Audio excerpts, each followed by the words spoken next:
Welcome to A Woman's Brew, where women talk about beer. In today's episode, we're revisiting barley wines and paying a visit to three of its cousins. I'm Joanne, and this is Tori. Hello, hello. And we're two beer-loving women on a mission to get more people drinking and talking about great beer. Come join us.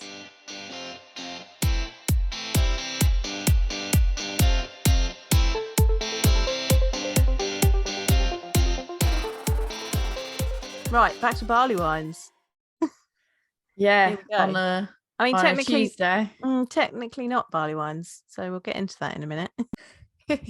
This is gonna make for a really fun weeknight. I have to meet a new starter in the office tomorrow, a new starter in my team, and I have to meet and greet him and give him a tour around the office. Mm-hmm. And when he's like, "Oh, why are you late?" I'm gonna be like, "Well, last night I had a 10.1%, I had a 9%, and I had a 22%. 22% cool beans beer. So that is gonna be super fun. We're doing this, listeners, so that you don't have to if you don't want to. I mean, you might want to try a 22% beer. We'll find out. Well, normally when we did barley wines, that was like on a weekend. I think we made sure we recorded barley wines on a weekend. And then we were like, we have had these beers, we've like held on to them, we've been waiting, but like weekend wise, especially since you've moved to events, it's been like really I think first I was really busy on weekend, then you moved to events, now you're really busy on weekends, so we're like, I guess we're just gonna drink a 22% on a weeknight. It's happening. Yay, it's happening. We're doing it. There's also been like really bad storms happening, so if there's lag with us or it's like weird, just I feel like I need to put that out there in case we're cut each other off or something because of lag. But it's fine. I'll just edit it. So fine. I'm preempting for like if there's something that's really difficult to cut out, so you don't have to go, shit, how do I fix this? I mean, I've got pretty good at fixing all of these bits now. You are really good. I don't know. 100+ episodes, 2 years. We've been doing this for nearly 2 years now, you know. I know, and you have 10,000 downloads. So what I will say is, like, just to preface, like, you don't edit anything. You really kind of don't edit anything out that we say. Like, it's not heavily edited in like a content sense. It's a cleanup. And some of the work you have done, I know some of the stuff that you have done recently, absolutely miracle work. And I think you know exactly which one I'm talking about. Absolute fucking miracle work how you've done that. So well done. Let's just take a moment to appreciate that, shall we? Yeah. Things you learn as you're doing a podcast. I'm like hydrating before we give this one a go. I also have water. Right, so not barley wines. Not talking about barley wines. We're not talking about barley wines, but just to lay the foundation, if anybody didn't listen to our barley wine episode, which you should go back and listen to the barley wine episode. If anyone hasn't listened to that, what is like the TLDR for? Right, so that is episode 67. If you want to go listen to about barley wines, go back and listen to 67. So barley wine is a very strong beer. It uses a lot of malt. It can be stored for a long time, and that's kind of what back in the day when they were made, they stored them for a long time. They made them nice and strong so that they could store them for a long time. They were made for special occasions. They're usually a beer that is 8 to 12%. Maybe more. And brewers nowadays are doing very interesting things with them. They're generally a malt forward beer. Really good with cheese. Then you get people, like that Loki fella who keeps adding Tonka and no one knows who he is. Tonka and coffee and peanut butter and jelly to things. So there's lots of interesting things to be done with a barley wine. But as well as your regular barley wine, which is made with, as the name suggests, barley, you can get other versions of this beer that are made with other types of fermentable grain or not very fermentable grain, depending on how you do it. So today we've got 3 of those for you. I think we worked this out because actually I wanted to try a wheat wine, which we have here. We've got a 9% wheat wine from Simple Things Fermentation. We've used them quite a lot recently, so strap in. We've got another one. I think what I will say, I think is the reason we got Simple Things fermentation in the first place was because I think when we did the barley wine episode, it led us to a conversation where you had said something about wheat wine. You're like, oh, I'd really like to try a wheat wine. And as you were looking for something else, you stumbled upon the Simple Things fermentation, which had a wheat wine. And you were like, they've got a wheat wine. I need to try this and I'll get you on as well. Cause I was like, I'm really interested about this as well. So that shows how long we've been planning this episode for, is it was like planned pretty much right away after barley wine. Yeah. And that's why we ended up using them quite a lot, because we were like, oh, we've got a few things that they tick the boxes for. Let's just get a bunch of stuff. And then unfortunately we got delayed in actually recording some of those. That's fine. We got there in the end. Interestingly, wheat wine is a beer style in the beer judge certification program. Beer styles all of its own. However, these other two that we've got are not. And actually they've been quite difficult for me to find information about. So our second beer is going to be an oat wine, Furthest City Light from Siren. So as you can imagine, that's made with oats. It'd be interesting to see what that tastes like in comparison to the wheat. And our last one, this is the big boy or the big girl, depending on how you want to do it. This is Rock from Tartarus. Now, if you don't know about Tartarus, they like a big beer. And this is a nice big beer. Good. They're good at it. Yeah. This is their first artwork is gorgeous. Imperial rye wine, and it is 22%. It's only, if you are not watching the video, it is only a 330ml bottle. I still think that's going to be pretty heavy going. I'm actually fairly certain that I've had this on tap. Oh, really? And now I feel like I want to double check. I had it on tap, I believe, when they did a tap takeover at a hoppy place. Oh, yes. That's where I bought my Tartarus shirt and my bag that I have my bottles in, that every time I bring it out, everyone absolutely loves it. It's like, where'd you get that bag? It's meant for bottles. That's amazing. And I was like, I know. And I was like, I bought it from Tartarus, like literally directly from them. And they are absolutely, absolutely lovely people as well. I just need to double check this now, because I'm fairly certain I have had this on tap. It'd be interesting to see what you thought of it then and what you think of it now from bottle. Let's see. I haven't checked it in, but I know that I've had it. I haven't. I don't think I checked it in, because I think I had that towards like the end of the night as well. And I was like, my problem is with Untapped. My relationship with Untapped is, and anyone that actually like looks at my Untapped will know this, it's very clear, is I'll take the photos, and sometimes I'll make notes, sometimes I won't make notes, and then after the fact I'll go and I'll check them all in at a later date. And then sometimes I don't remember to do that until like a month later, sometimes like 2 months, and then I will be like, it will look like I've had the biggest session ever on like a Wednesday, and I'm like, no, like that's no. I just did a massive catch up from like February to now. I'm still in the process of doing that catch up over the last few months, because summer has been absolutely manic crazy. So I just do a little bit every so often when I have a few minutes, and all because we know at the end of the year it's gonna be a race to the finish. I mean, pretty much what we use our Untapped for is to have a look at the stats at the end of the year. When they're free and we don't pay for them. That's pretty much what we do. So then we have these manic free periods. Stats. We're like, quick before the stats run out. We do these manic periods where we just check everything in, so we've got it for it's for you, dear listeners. You made that mistake last year of not checking them all in, and at the end of the year you're like, I've got a week, I've got to get them all I just sat and hammered them all out. Like, don't look at the dates on my Untapped, because it doesn't make any sense. No. And that's why some of them have ratings, some of them don't have ratings, because even if I know for a fact I loved a beer, I might not rate it if either if it was past its best before date when I had it. Like, that's fair. Like, I feel like even if I liked it, it's not really fair to rate it, because it still might not be an accurate rating. Or B, if I haven't actually made a note of it. If I've made notes of like tasting notes, then like I'm like, I can remember like all that. Sometimes I can't remember it all, so I'm like, it's not fair to rate it, because I don't feel like it will come out accurate. And then sometimes I just let the past check-in just stay. I'm like, cool, still rate you that. That's great. I keep having beer flashbacks where like the last couple of festivals I've been to, I've tried a fair amount of beer, but I didn't necessarily write down what I tried because I was working.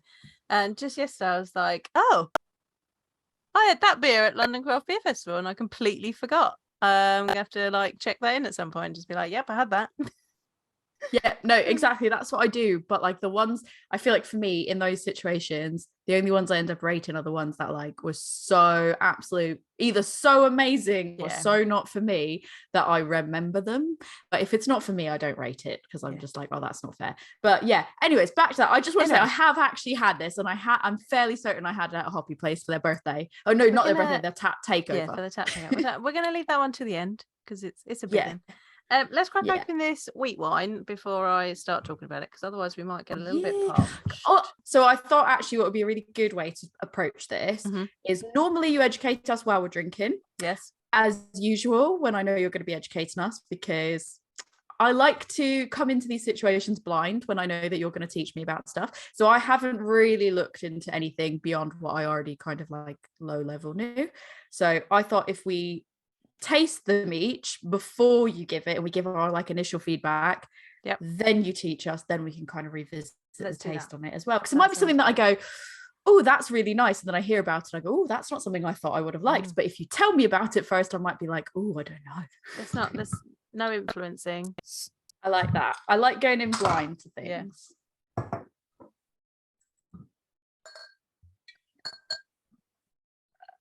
I don't know why, but already like pouring it, I had literally zero idea of what to expect.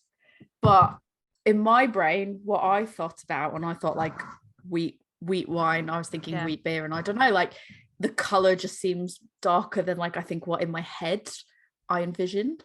Yeah, it's like mine is like a kind of dark, lightly hazy, kind of amber.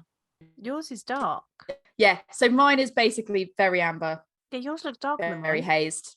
It's you can't really see through it. That's how hazed it is, and it's got very orange, like very definitive orange highlights to it. So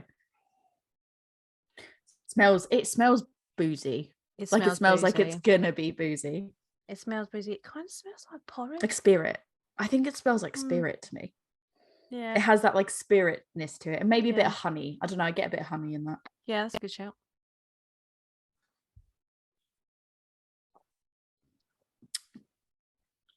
That tastes stronger than 9%. Oh, see, I don't think it does. I think it tastes just about right for me. Just about right for 9%. Yeah, for me, it tastes just about that 9%. I think like I expected like when you have spirit and it's like the alcohol burn, like I was almost partially expecting that. There's a little bit of warmth behind it, but not even as much as I would have expected. And I'm getting lots of cereally notes in the taste personally. I think it's quite fairly smooth compared to what I thought it was gonna be based on the smell. I'm getting a lot of alcohol from it. Lots of malt. It's like I'm getting a lot of bitterness from it as well. I'm getting fairly bitter aftertaste to it. But like the drink, like when it's still in my mouth, it's fine. It's once I've swallowed it, it's like then afterwards, like, oh, that's when the bitterness kind of hits. Interesting. Right. Okay, now I want to know the deets. The deets about a wheat wine. So wheat wine, as I said, has its own beer style designation. Let's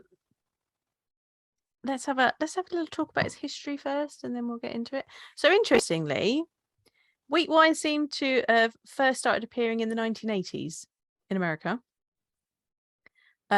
Although the style itself is actually quite rare.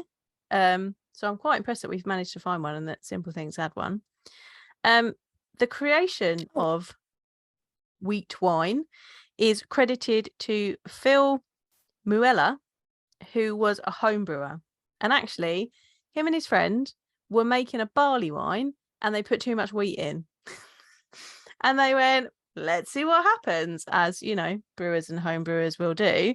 And they came out with this recipe and they were like, oh, yeah, actually, that's all right. So then Phil went on to be the head brewer at California's Rubicon Brewing in 1987. And he served his winter wheat wine to celebrate the brewery's first anniversary in 1988. It was a caramel flavoured 10% ale and was sold by the pitcher through the 90s. I mean, I know I said that this didn't really like burn or that I thought like it tasted fairly. The more I'm drinking it, the more I'm like, yeah, it does taste a bit high for a 9%. But the first few sips definitely was in line with 9%. But even so, a pitcher or something of it, right? Oh my God. Like any UK person who doesn't know what a pitcher is, that's like a jug. Like, think you jug of cocktails at like you're getting like Pimm's, like you're getting Pimm's in a jug. Yeah, mate. Oh my goodness. Some hardcore drinking there. But yeah, and the Rubicon wheat wine is still on the list of BJCP recommended commercial examples. So wheat wine it's a strong ale. It will have a portion of wheat in its grain bill.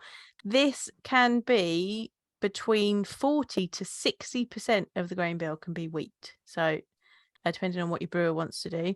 Now, from a brewing perspective, that can be slightly interesting because obviously wheat adds more protein. You can get a really sticky mash. You can need to add like some rice hulls so you can actually get liquid off of your mash. So it can be an interesting beer to brew.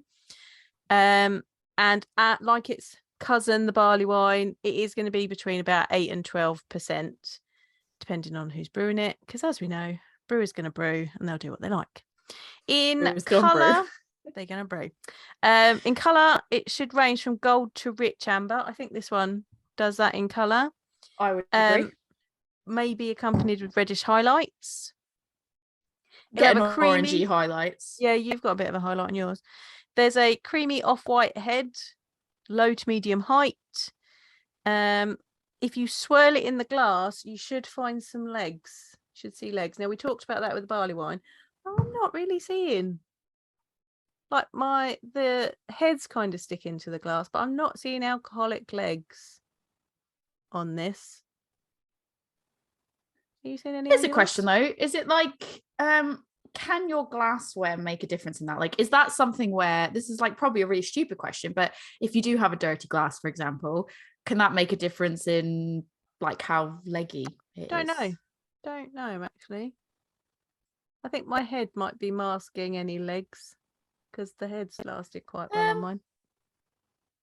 I feel like I'm getting like a little bit, but it's not massive. Massively like noticeable. I think if I wasn't looking for it, I wouldn't notice it's there. I would agree. Yeah. So on the aroma, malt character is what you're going to be looking for. Possibly bready. Notes of caramel and honey. There you go. Hop profile can be made up of about any hop, but it should be relatively mild in its aroma presentation. Some low clean alcohol aromas, possibly some fruity notes. There should not be banana and clove. A wheat wine is not derived from the German wheat beer from Weizen. It is, in fact, coming down from an American wheat beer, which is like more hop forward and has a cleaner fermentation and yeast profile. So we're not looking for this to be an extra boozy like German Weiss beer. That's not what we're looking for. I always find with the American styles of things, it's always it's like take that style and then just make it hoppier. Yeah, that's exactly it. I feel like genuinely it is like the American version is it's this, but the American style is we'll do that and we'll just add like all the other hops. Use American ingredients, and American hops are more resinous, they're more piney, they're more citrusy. So you are just going to put a ton of that in, and you're just going to get all of that, which is probably where I'm getting loads of bitterness from. And I think seeing like I had already started tasting some caramelly notes. Like the longer I've been sipping on this, the more I'm getting caramelly notes in the taste. And I've gone back and I'm like, well, actually, the honey is still there. I still don't get a massive amount of graininess. It's the booziness on the nose is definitely still there, but I think more in like a almost like a brandy type way, if that makes sense, like Yeah. how that booziness hits. And I think there's definitely some fruity notes there, maybe dried fruit almost. Yeah, I think so. I think you can get away with that. It should have a chewy and luscious palate. It does sort of. I'm just afraid to. Kind of. I would say yes, but I've only been taking like Little relatively sips. baby sips. Like I'm not like really. It's a weeknight. I don't have a picture here of like the school night, people. Yeah, no. In the taste, we're looking for a wheaty backbone. Moderate notes of bread, toast, honey, caramel, hop bitterness. The flavor of the hops is going to depend on what variety has been added, because pretty much you could put any variety in this that you fancied. It should be either balanced or slightly malt forward. I think this is definitely leaning towards the malt balance. That it may have a character of dried fruits. There we go. Overall, it shouldn't be too syrupy sweet. And sometimes they can be barrel aged, so you might get an oaky character as well, and they'll take that on quite well. What do you think to that? As I continue, so I think as it warms up and as I continue to drink it, so my palate adjusts to it. So it was originally like the bitterness was coming through in the aftertaste, but now it's kind of stuck there as well. So it is just becoming a bit more bitter. But then I also think it is feeling more 9%. But then I always say like, oh yeah, that either does or doesn't feel a percentage. But then I feel like sometimes I'm just really off on my percentages, because it's like we got so used to drinking like higher and higher ABVs now and stuff that I'm like, yeah, I think it tastes 9%. But it's like, does it, like, or does it just, do I just feel like it does? I don't know. Was this one barrel aged? Because I feel like there is almost some element of like, I don't know if I would say oaky, but I would say like there is almost like some, I don't know, maybe some woody element, or maybe I'm just thinking that because I heard you say it. It's possible. I don't think it has been barrel aged at all, or left in a barrel at any point. But then maybe it's the flavors that I'm associating, the similar flavors that I would normally like associate alongside more woody or barrel aged flavors are sort of present here as well. So maybe it just feels naturally like, oh yeah, I could see how that fits in, if that makes sense. I don't know if that sounds crazy. It does. Serving and storage, would you like to know about that? I absolutely would, because I have taken this directly out of the fridge and I'm warming it now, but I have no idea on a scale of 1 to super cold how chilled it should be. Right, so it says that these should be served around 12.7 to 15.5 degrees Celsius, which is 55 to 60 degrees Fahrenheit. And really you want it in a snifter glass. Now, I happen to have one of those if you're watching the video. That's like the little brandy glasses. Like, so then you can give it a good swirl around. And I've got an Imperial Stout one here. So that would be, because it's your higher ABV beers are good in a snifter, because then you can swirl it, you can stick your nose right in it and get a good old sniff, because it funnels up and captures all those aromas and puts them up your nose. Had the snifter glass, like I've got snifter glasses, but where they're bigger, I was like, I just want to stick with the little baby size glass. It's like I don't want to start pouring it's too big a glass.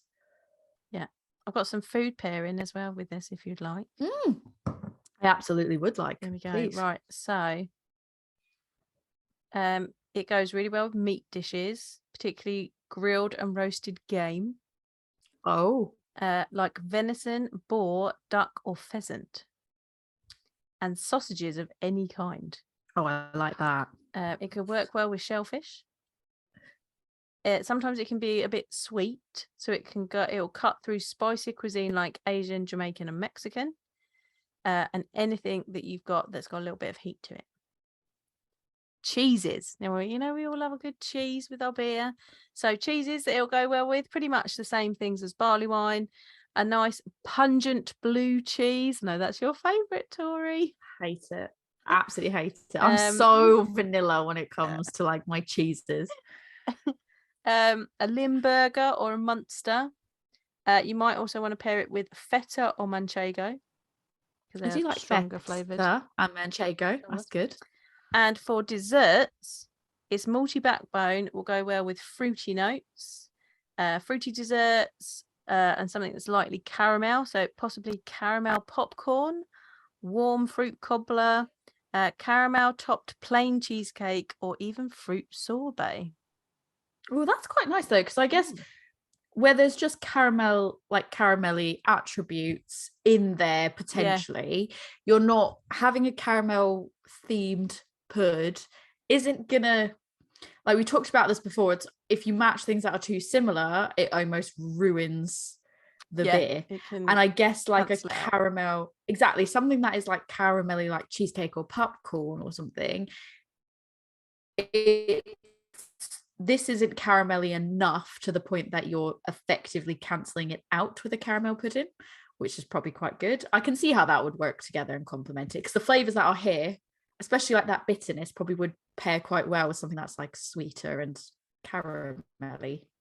I think caramel popcorn is a very good thing to say, because like you've got that sweetness coming from the caramel, you've got the graininess coming from the popcorn, and that's similar to the things you're going to be finding in your glass. So that and especially if you have salt, if it's like a salted popcorn with caramel, well. Like salted caramel popcorn, I bet that would be quite good, because this does sort of leave a bit where like, oh, if I had something a bit salty to go with it, I bet it would be quite nice. Salty and I love salty and sweet together though. I'm big team salty sweet. So but there you go. It's like me as a person. Salty and sweet. I don't know. Depends on who you ask. Yeah, that's a wheat wine for you. That was enlightening, because I think, like I said, having done zero research into it, I think in my brain I probably did go more, I'm sure it will probably share characteristics. I didn't think it was like an amped up version of a Weizen, but I think I probably did expect that there was gonna be some similar like characteristics there. Bit of banana, but it sounds like it's like, no relation. It's don't know that beer. It's fine. It is drastically different. This is like a really it's interesting, I think, for sure.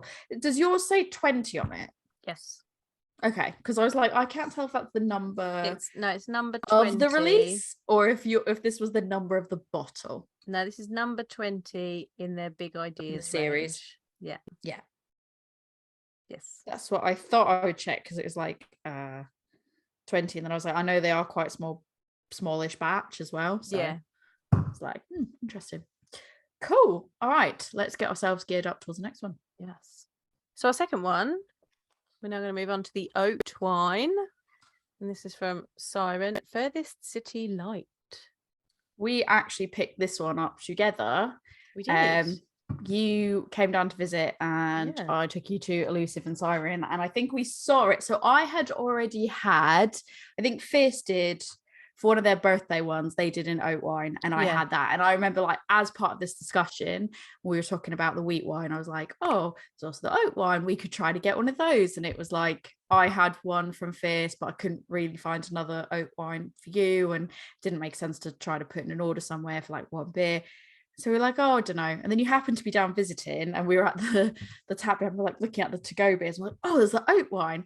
We could both get one of those.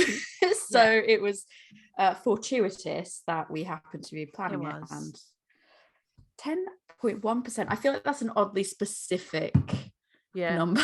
10.1%. Apparently it's the perfect accompaniment to a brisk winter day. It feels like it's disgusting out, so I wouldn't call it like a brisk winter day, but it's equally as gross. It's probably a good day. I like that 10.1 makes lol. That makes me laugh. So. Oats make up 50% of the grist and provide a substantial and silky body. Interesting. Let's see. I'm cheating. Yeah, stop reading. You got to do it blind. We're going in blind. I didn't read too much, I promise. I read about one sentence.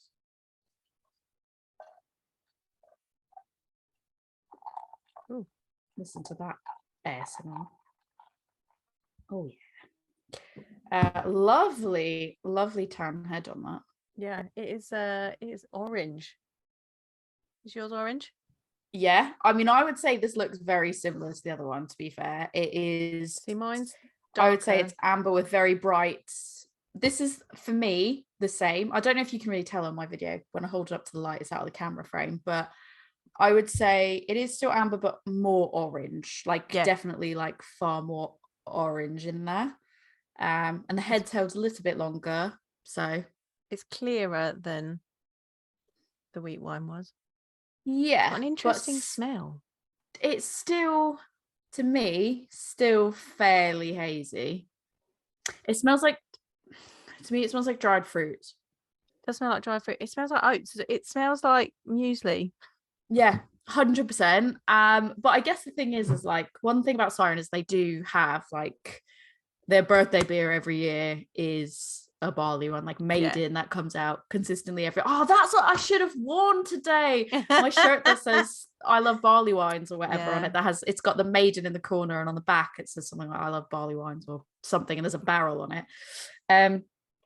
Siren know what they're doing with barley wines, and I would expect that this will probably be fairly boozy. I mean 10.1%, but I think it's going to be even boozier than the wheat wine. And it'll be really interesting to see, because I know they do smash a good barley wine out. So it smells similar to their barley wines as well, to be fair. That's nice. It is really easy. It's very dried fruit. Very dried fruit. I'm getting like silky caramel. So for me, it's landing. I've only had one sip, so maybe as I take a few more sips it'll be different. But I think for me, it's landing in that like burnt caramel way, where there's like a little bit of bitterness to it. It's like sweet, but then also like toasted, and also a bit of bitterness coming through. Like, you know, when you have caramel that is like toasted burnt caramel, it does tend to have those bitter qualities to it. Yeah, that's like what it's coming through as, but also with dried fruits. Definitely 10.1%. Like, I'm not going to pretend this is not a 10.1% taste in beer, but it's not hard to drink. See, I find this one much smoother than the other one. I find them both about the same. There's a nice warmth in the back, but I find it a lot smoother than the last one. It's nice. I like it. See, I think for me, they're pretty on par in that sense, but this one I would say is probably a little bit smoother. But then I also think, I don't know, I think like maybe I'm just used to their barley wines as well. So like I kind of knew more what to expect with this one than with the wheat wine. I'll be interested to know, because it doesn't say on the can what hops they put in it. It doesn't say anywhere, does it? Interesting. Yeah, not sure. Don't know. That'd be interesting. Don't know. I can probably try to find it. So, oat wines. Very difficult to find information about. I have 2 lines. That's it. Great. I went on a little bit of a hunt trying to find out about wheat wines. The main things that I found were not even on homebrewing websites, like on winemaking websites. Can I make an oat wine? But looking at it from like a wine perspective rather than a beer perspective. And lots of people saying no, because the wine yeast won't work. You'll need to use brewing yeast, and you'll need to use a particular mash regime.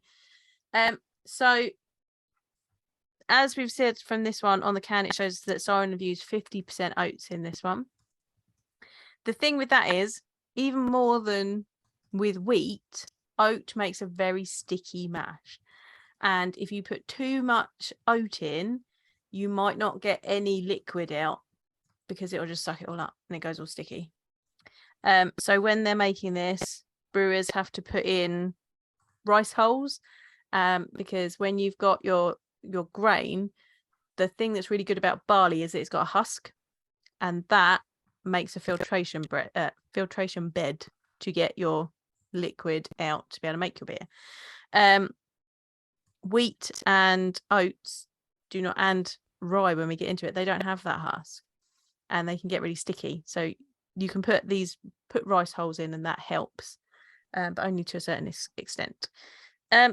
Interestingly, not an oat wine, but recently Attic Brew Co up in Birmingham made a 100% oat IPA, which is really interesting. And the reason that brewers will put oats into beer is because it adds a silky mouthfeel. They made an IPA completely out of oats. It was, I don't think you'll be able to get it now, because it came out a bit ago, and it was a very small amount, because 100% oats made a big mess.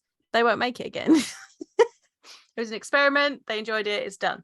But it was very interesting. If anyone got it, it had a really good silky body, and because it was 100% oats, it really let the hops that they use shine through.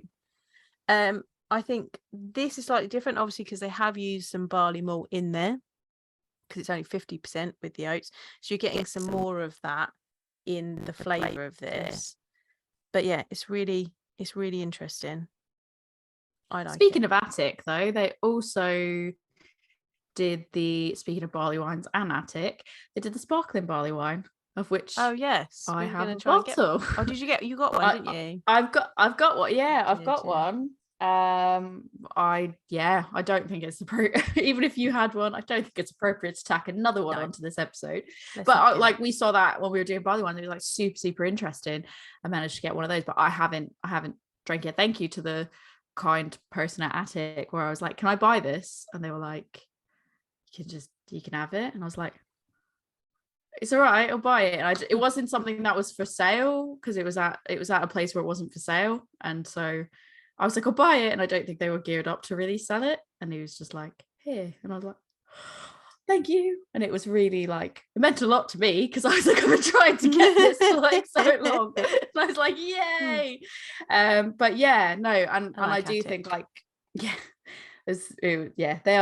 they make really good beers, and they're really nice, and but yeah, this oat wine is the Siren oat wine. It is really nice. Oh, and I have, so as you were just talking, I was ping-ponging away to some contacts, and it's Matt. I messaged Matt like, sorry, do you know what this is?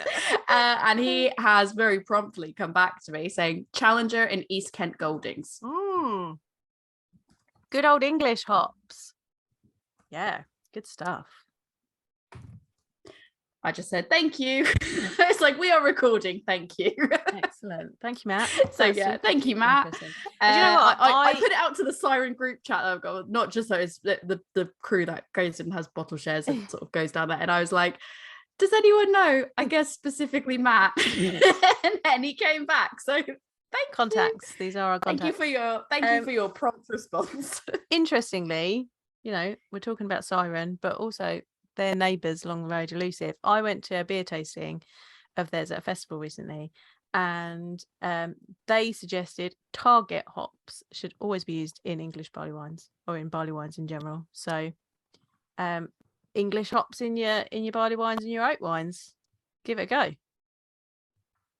mean, this is very, like I said, I feel like this is very on point for Siren. Like, the taste is very on point for Siren, and I say that because I know that they make these phenomenal barley wines. So like, I kind of didn't expect it to not be good. Yeah. Does that make sense? And I can see this pairing like so good with cheese. Like, I feel like this is like a cheese beer. And like, it is like the most cheese beer. Definitely with dessert as well. Like, it could stand up to a big dessert as well, I think. I feel like it's definitely one because of how strong it is. It is one that I do like. I think some people do pride themselves on being like, I drink these like high ABV beers, and like sometimes there is this like thing around, I drink it like it's no problem, and I can drink this like it's quite smooth. I could drink it like it's no problem, But I think it is one that you just like, there's such complexity to these flavors. So like on the can, it says expect plenty of burnt sugar, sticky caramel, and comforting spicy notes. It says that right at the end. So when I just said to you like a minute ago about the burnt caramel, like I hadn't read the bottom of this can. I was reading it when I was looking for the hops somewhere. And that totally aligns with like exactly what I expected. And I think there is some complexity to it. Like there's a fair amount of complexity here, and I think it is something that should be savored. And I feel like when you're having like a cheese board, that is something that you just casually sip and eat your cheese and have good, like that's what I associate cheese boards to, is a good conversation and a beer that you want to sip on, not just like get down your neck. Yeah, definitely. I would like, you know what I would really like to see, because I like a high ABV beer. But I think, unfortunately, we are drinking a bit more at home now. I would like to see the option for higher ABV beers to be in 250ml cans, because I think that's the perfect amount of them when they're higher ABV, just to sit and sip on a nice quantity. I think for me, when it comes to 250, my stance on like 250ml cans is like, I always think when it's something that's like you said, higher ABV, but I think for me it would have to be in a set. Like you'd have to purpose do it as part of a set of, like, perfect example of like when I thought these would be amazing was like the Omnipolo, was the Loreleis, those were, oh no, the Biancas, the Omnipolo Biancas. They had some really interesting like varieties of flavors, but price point wise they were like, I'm not suggesting they were too expensive for what they were by any means. No. It was just like, for me and my budget, I was like, I can only buy this one can, which is fine because I get it, it's a luxury, like you're paying for that luxury, it's expensive to make that. But if it were like up to me and someone said you could have this one can of this one flavor for this price, or you could have two smaller cans for that same price, like I would like to be able to try all the different ones. And unfortunately, budget wise, I definitely can't do it, especially because they've got so many of the Biancas, that I think ones like that, when you have a series, you could just do like a series of like, you know, maybe like 3 or 4 different ones and just release those together. And you'd have like, if you did, you know, 2 250s, that's like 2 500 mils basically. Instead of doing like one big can, you do like 2 small ones or something. And I think it means you can try one and it's not too much. Like sometimes higher ABV can just be too much depending on the flavors. There's got to be an economic reason why that doesn't work, because I feel like I imagine would do it already. No, what I imagine is what will probably be the case, and this is just me completely talking shit and making it up just based on like what I think common sense is, and what I do best is just make it up and talk shit. I think probably what it is like a lot of those places probably don't have, if you're saying that you're going to have to do, you know, 3 or 4 different beers in smaller cans, probably the cans themselves to get 2 like smaller cans are probably not cheap or common. They're probably very, very uncommon to come by. 2, if you're going to do it as part of a set, you really need to brew them probably quite close together, depending on what it is you're brewing. And if you are spreading it, you only have so many tanks and you have to keep the wheels in motion. You can't just be like, okay, let's empty out all the tanks and just do enough for a series or something, because then that series you might only be appealing to a small audience, whereas what you brew normally might be appealing to a wide and smaller cans, which you might not make the same profit off of. That's got to probably factor in somewhere. I don't know though, I just make it up and talk shit. So that just seems like logically what would be a big reason why you wouldn't do that. I'd just like a 250ml can. Saying that, yeah, me too. But I think it's something like if you were quite big and you had like a lot of brew space, maybe it's more realistic to do. I don't know. But I don't want it from big breweries, do I? Exactly.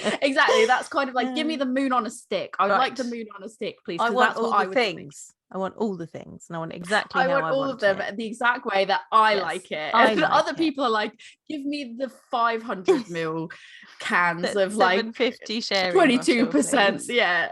Yeah, exactly. Which can I just say, talking about the sharing bottle, I love a sharing bottle. I really genuinely do. My problem with sharing bottles is, and I buy them because I fucking love them. My problem becomes when you can't share them quick enough. Yes, I have a backlog. Thankfully, yeah, I do as well. Thankfully, a lot of the ones that are now past their BBE were like stouts. They weren't really like big hoppy beers or anything like that. But it's like, I'm not going to sit there and have a 750ml bottle to my face because I just feel like that would be too much for me. I'd like to have a few different things. It'd have to be an amazing beer for me to drink one of those on my own, I think, yeah. I mean, even then, like I could do it. It's just not my style of drinking. I prefer those for what it's meant to be, which is sharing, and like you share a few bottles and then you get to try more things and all that. But my problem is it's finding the right people to share it with, because you don't want to just share it with anyone. Just share it with anyone. You want someone that's going to appreciate it. You're not going to be like, oh, have this, and they're like, ugh, gross, get it away, and then you're like, oh, I've wasted the sharing bottle. And you're wasted. It's wasted on the wrong people, and I mean that. I'm not going to say I'm apologetic about that. No. It needs to be the right audience and be the right time, and like getting those things all to come together so that you can actually use them and they don't just sit around. And then something else really amazing comes out and you're like, oh, but I've already got a backlog of sharing bottles. Like, should I really be getting another one? And the answer is always yes, obviously. But we have to find a way to come together and use these sharing bottles. Yeah. That is the problem. The first world problems of having a 750ml bottle of beer. I know. I shouldn't complain because it's like we're about to go through like a massive, cost of living crisis. At least I feel like I'm well stocked on my 750 mils. Like I'm like, it's okay. I have all the beer. Like, don't worry. I was thinking, but it's not funny. But you do have to laugh or you'll cry. I started seeing beer advent calendars being talked about, and I was just like, I have enough beer. I can make my own again. Thank you. Yeah, I hadn't got to do it yet. Because then obviously are you home this Christmas? This year I'm gonna do it. This Christmas I'm home. So I will do it. I'll work out the logistics and I will sort it out this year because it'll be a bit fun. But I think for me, the beer advent calendars, because at the time that we are recording this, I am like, I'm not thinking that far ahead, please. I have another. But you have to. I'm not going to spoiler. I have another whole holiday that I care about way more. Agreed. 100%. 100% agree. But like, if you want one of the really good, decent advent calendars, you have to think about it in advance because they get sold out. Yeah, but I think that's like also I don't. I think that's probably it. It's like, if you want one of the really decent advent calendars, but I don't. Then you're fine. I don't. But I'm just not the market for beer advent calendars. Pro tip, listeners: if you want one of the good advent calendars, do not hesitate. Get your name on that list and pre-order it because they will go. There are some amazing. Go. Yeah, I will say, like, I'm not local even bottle shop ones. Like, I'm not even suggesting there aren't like really good ones. Like, I know like Hoppy Place's one, like absolutely has killed, like crushed it like every time. It's just like I'm not the beer advent calendar audience. Like, I'd rather buy the ones that I like when they're coming out versus like, I don't know, versus being like, cool, I'll just take like a random mixed bag. Like, I don't know. I like a random mixed bag, but I'm just not the beer advent calendar audience. So when they're like the advent calendars are out, I'm like, oh, I cannot. It is too soon. I need this season first, which rhymes with mumpkin snice, and I'm like, give me those first. Nice. Oh my god. I'm not going to speak its name, but if you know, you know. I mean, why not? Everybody knows. If you're new, I'm trying not to date this episode. I mean, it's too late. It's too late. Give us our mumpkin snice. Mumpkin snice. Not a single one has been announced yet. Not a single one of those have been. Yeah, I haven't seen a single pumpkin spice beer announced yet. But beer advent calendars, they're out and about. What is up with that? Right. Who is putting out the pumpkin beers? Let us know. We want to do all of them. Who's not doing it? Like, why aren't you doing it? I get it. You're going to be like, because they're gross. No, that sounds like a you problem. Bring back spooky bitch. Yes. Should we go on to a rye wine? Yes, let's do that. This is very good though, actually. I really like it. that. I really like it. Yeah. We're now on to a 22% beer, people. Last and final beer. R.I.P. It's go. like, I know some people would go like 22%, like that's not that much, but it's like, it's been a long day. Yeah. I'm tired. It's a school 22% night. Is You're a going lot straight for me. in. Look at you go. Oh yeah, sorry. Should I not be going straight in? Yeah, you can. It's rock. First birthday Imperial Rye Wine, 22% from Tartarus. I love, one thing I do is, if you're watching the video, I really like their bottle tops. If you can see the bottle top, yeah, it's got their logo on it. The bottle cap. I love their logo. It's great. I have already said numerous times everywhere, including the podcast and Instagram, how much I love their artwork. It's very fantasy D&D. It's very much me. I love it. And they're very nice people. So my beers have gradually got darker throughout the evening. This is full on red. This is chestnut. It is, red. This is, I would say, like when it's not held in the light, it looks a bit chestnut. When you hold it in the light, it's like proper like ruby red, beige head, and it is dark enough that I can see shadows through the other side, but the only thing I can really see that I can make out is the light on the other side. Mine's like, it's not 100% clear, but it nearly is. See, I don't. Like I can see my hand through it.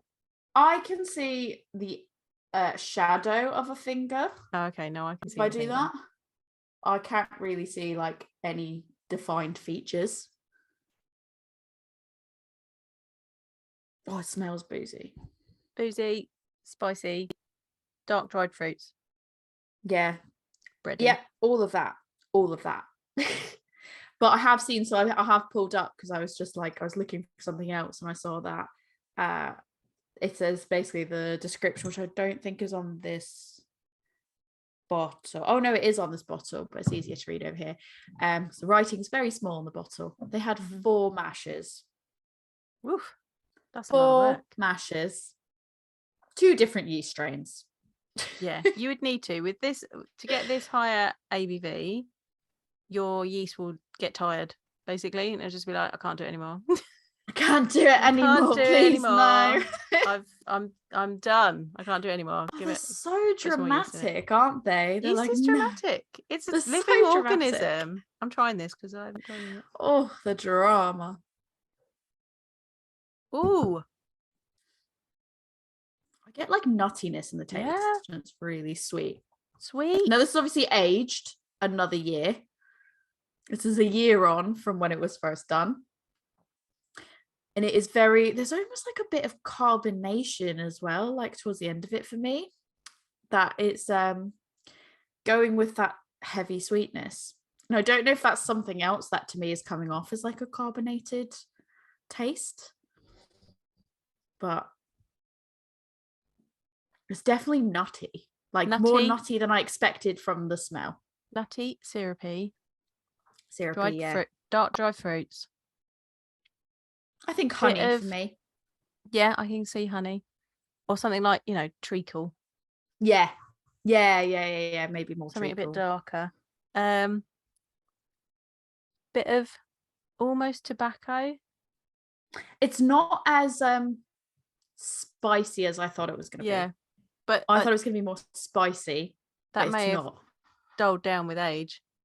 Oh, 100%. And that's why I think it's quite interesting to be having it like a year on. It doesn't taste 22%. No, but I guarantee you, I mean, it still tastes quite high, but I would say like half. If you told me that this was similar to the Siren one, I would say the way I'd rate it is maybe like slightly more ABV than the Siren one, but not by much. I think they're pretty near enough in terms of what they taste like. It doesn't taste like it's 22% by any means, but I have a feeling that this is going to be the one that punches you. Like you finish this and you're like, oh shit, When you stand up and fall over. maybe. Yeah. Like it is, no, it's really good. When I say headache, I mean like in the way of you're like, oh no, like if you drink this too quickly, and it's deceptive. If you're like, I could have a few of those, and then you would die. You're gonna feel it. I reckon you could have that with cheese, and it'd be like a fruit chutney with cheese. Yes, I think like one of the oat biscuits. Yes. Especially like the sweet ones, like when you have like the sweet oaty ones, and then some chutney, bit of chutney, some cheese. Chutney. I can't say because after watching New Girl, I can't just Oh. say chutney. I have to go a chutney. Oh. If anyone watches New Girl, you'll understand what that is. It just feels wrong now to say chutney. You just go a chutney, a nice mango chutney. Oh dear. It is very sweet compared to what I remember, but then my memory of it is just like it was the end of the night thing. Like it was quite late. 22%, so it was a year ago that I had it as well. So it's like, I think it's sweeter than I expected from the aroma. I think I expected it to be sweet, but even the taste is even sweeter than that. I didn't expect it to be this sweet. Like, I really like it. I didn't expect as much nuttiness, if I'm honest. Well, you can kind of get that from rye. Like, rye gives you interesting flavors. Again, try and find information about rye wine. Very difficult. I did find that rye as a brewing grain is quite popular in Scandinavia. I found from Brewing Nordic. Cool. This is a website, and he is a Nordic brewer, and he was talking about his rye wine recipe. It's an old classic of his. He started developing it in the 2010s. It's not that old. that old 2010 chestnut. Right. I did not go unmissed. I definitely caught that. He got to be fair, he perfected the recipe in 2016, and then he developed it further in the 2010s. But he found that the optimum rye content for his rye wine was only 15%, and I think I've read elsewhere that in other beers, like up to like 25%. You don't want to bring too much rye in because it's a strong flavor. You want to balance it with some other bits. And I was just looking up rye beers in general. Again,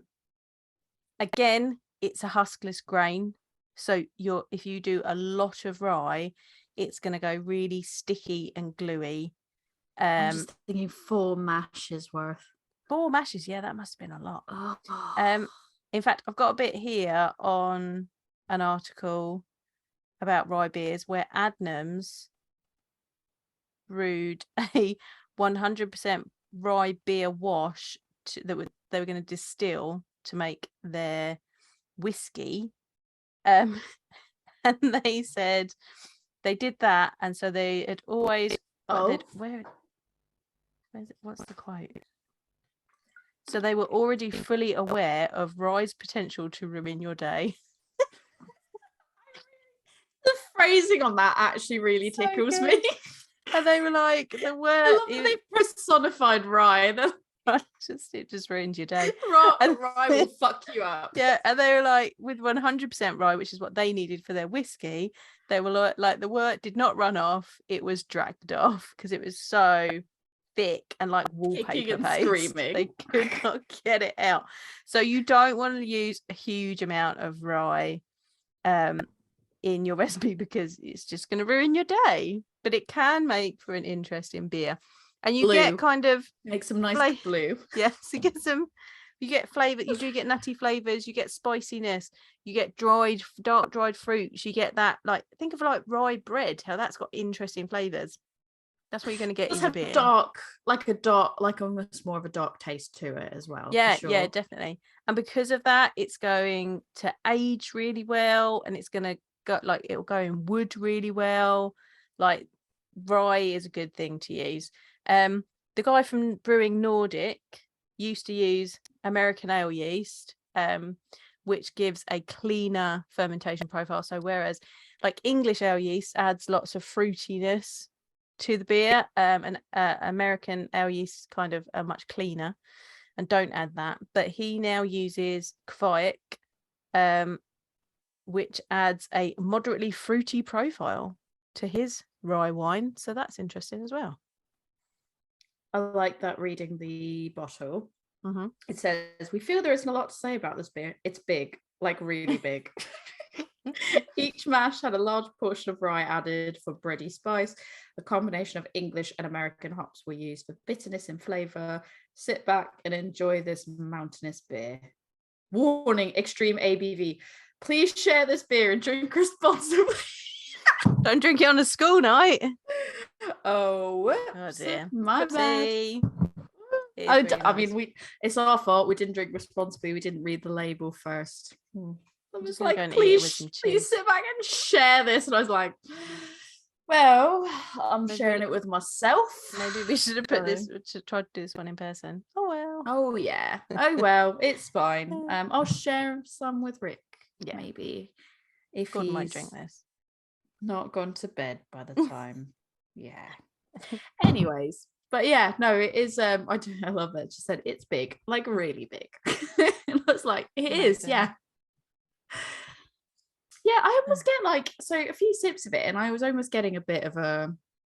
It sounds really weird to say because I know it's not in it, but there was some spice. It wasn't as spicy as I thought it was going to be, but the way it landed, I almost landed a bit of like almost bordering on ginger for me.